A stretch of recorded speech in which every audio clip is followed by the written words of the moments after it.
étaient très nombreuses. Les premières ont été signalées par Jules César. Et puis, dans tous les siècles, on a eu une vingtaine de crues, plus ou moins importantes. Les dernières, évidemment, au XIXe siècle, les trois grandes dont on parle beaucoup, parce qu'elles ont été catastrophiques. 1846, 56, 66, donc renouvelé tous les 10 ans, c'était fait un petit peu angoissant. Il y en a eu d'autres avant, par exemple 1825, on a des documents, il y a eu 60 mariniers de noyés à Orléans et 60 bateaux détruits.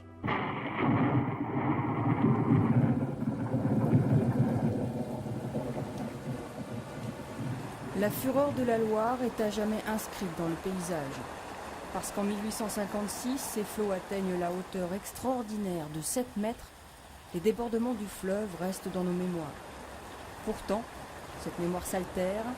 Qui aujourd'hui se souvient des victimes, des maisons balayées par une Loire déchaînée, un jour de janvier 1789. Ce n'est pas après les grosses pluies que la Loire a monté, comme au XIXe siècle, les trois grandes crues, mais la Loire s'est embâclée. Il a fait très froid. Depuis le mois de novembre, il faisait très froid. La Loire a été embâclée le 8 décembre, cette année-là.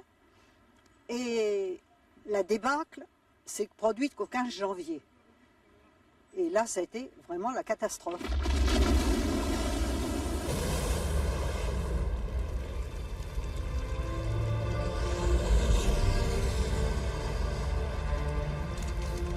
Quand la débâcle s'est produite, l'eau, je crois, en 3 heures a monté de 3 mètres. La Loire a monté de 3 mètres en 3 heures. Et quand elle s'est retirée quelques jours après, on a retrouvé des bateaux chargés de pierres à 100 mètres à l'intérieur des terres.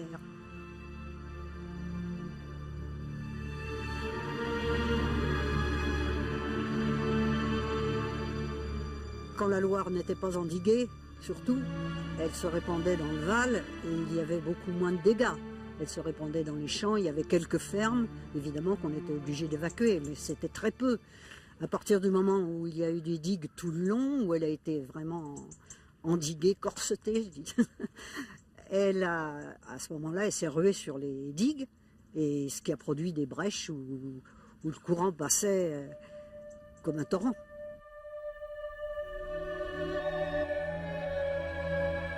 On voyait flotter sur le rivage des charpentes, des lits, des arbres entiers, des fragments énormes de maisons. Sur les levées rompues, quelques malheureux, cherchant les points culminants, étaient comme dans une île, s'attendant à chaque moment à être engloutis.